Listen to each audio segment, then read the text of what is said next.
युद्ध, प्यार, परमाणु विस्फोट, ग्लोबल वार्मिंग, कितना कुछ झेल रहा है हमारा नीला ग्रह। और आखिर इन सब का जिम्मेदार कौन है? हम मनुष्य। परंतु क्या आप जानते हैं हमारे सुंदर से ग्रह को ऐसा बनने में कितना समय लगा था? वो ग्रह जो हमारे लिए सबसे मूल्यवान है, वो कितने सालों के कठिन मेहनत का फल है, क्या आप जानते हैं? आइए आज हम चलेंगे समय में पीछे और शुरुआत से जानेंगे हमारे पृथ्वी के एक चट्टान के टुकड़े से लेकर एक जीवन से समृद्ध ग्रह बनने तक के सफर को। तो आइए हम समय में पीछे चलते हैं, थोड़ा और पीछे।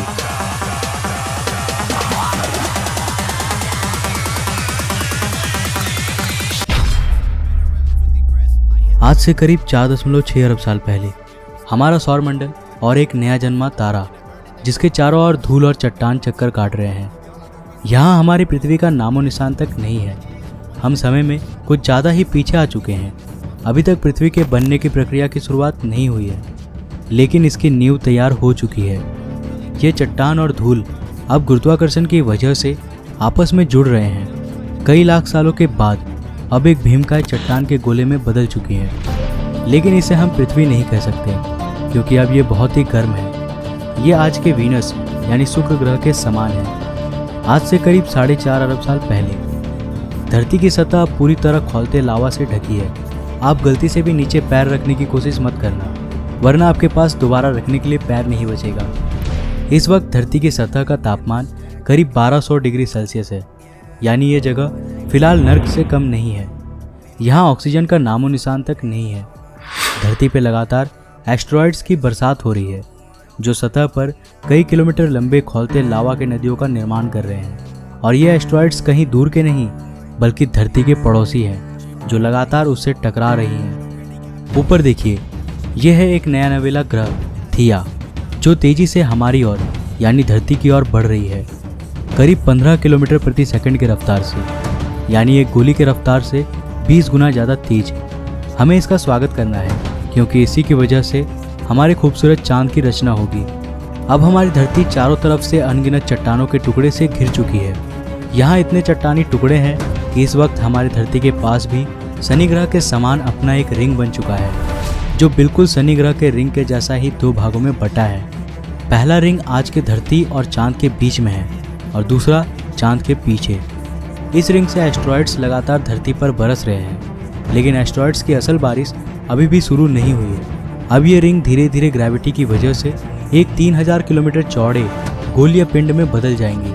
और यहाँ हम देख रहे हैं हमारे चांद के जन्म को। यह है हमारा चांद। इसमें फ़िलहाल कोई दाग नहीं है और ये अब हमारी धरती के काफ़ी नज़दीक है, जिसकी वजह से यह हमें इतनी बड़ी दिखाई दे रही है। इसका सरफेस अभी पूरी तरह से गर्म लावा से बना है और इतने करीब होने की वजह से यह लगातार धरती पर अपना गुरुत्वाकर्षण प्रभाव डाल रही है। करीब 30 लाख साल बाद अब हमारे सोलर सिस्टम में कुछ ऐसा होने वाला है जिसके बारे में आप लोग शायद ही जानते होंगे। हमारे सौरमंडल के गैस जायंट्स अपने ऑर्बिट्स में बदलाव कर रहे हैं और इस बदलाव की वजह से सौरमंडल के एस्टेरॉइड्स और कॉमेट्स के बीच में एक ग्रेविटेशनल मेश तैयार हो रहा है, जो उन एस्टेरॉइड्स और कॉमेट्स को सौरमंडल के आंतरिक भाग में धकेल रही है, सीधे सीधे मंगल, शुक्र, बुध और हमारी धरती की ओर। यही वो समय है जब हमारे चांद को इन एस्टेरॉइड्स की वजह से उसके जाने पहचाने दाग मिलने वाले हैं। इस अवधि को कहा जाता है the late heavy bombardment. By the way, इस समय हमारा चांद भी बहुत ही गर्म था। यह आसमान में एक बड़े लैंटर्न की तरह चमकता था और यह धरती के इतने करीब था कि इसका गुरुत्वाकर्षण हमारी धरती को आज की तुलना में 25 गुना ज़्यादा प्रभावित कर रहा था। हमारी धरती पर एक दिन 24 घंटों का नहीं, बल्कि केवल 6 घंटों का होता था और इसके कारण धरती के लावा के नदियों में लहरें आज के समुद्रीय लहरों से 20 गुना ऊपर तक उठती थी।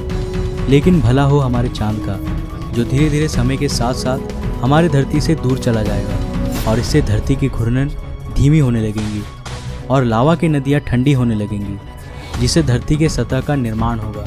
इस वक्त आसमान में ये भीमकाय चमकीला चांद ही एकमात्र चीज़ नहीं है जो आपका ध्यान आकर्षित करेगा, बल्कि अब आपको 2 बहुत ही चमकीले तारे भी आसमान में देखने को मिलेंगे। लेकिन वे दोनों असल में तारे नहीं हैं, ये दोनों असल में ग्रह हैं, जुपिटर और सैटर्न। सौरमंडल के आंतरिक ग्रह जैसे कि हमारी धरती, वीनस, मरकरी, मार्स, ये सब रॉकी प्लैनेट्स हैं और ये ज़्यादा समय तक पिघले हुए लावा के रूप में नहीं रह सकते थे। लेकिन वहीं जुपिटर और सैटर्न असल में गैस जायंट्स हैं जो कि आसानी से लंबे समय तक गर्म रह सकती है।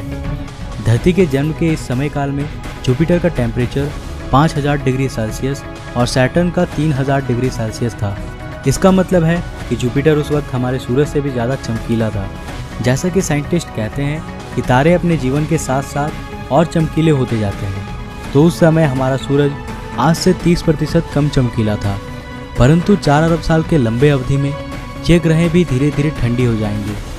आइए चलते हैं वापस हमारी धरती पर। धरती के वायुमंडल में फिलहाल केवल एक ही गैस है, मीथेन। आप गलती से भी इसमें सांस मत लेना, वरना कुछ मिनटों में ही आपकी मौत हो जाएगी।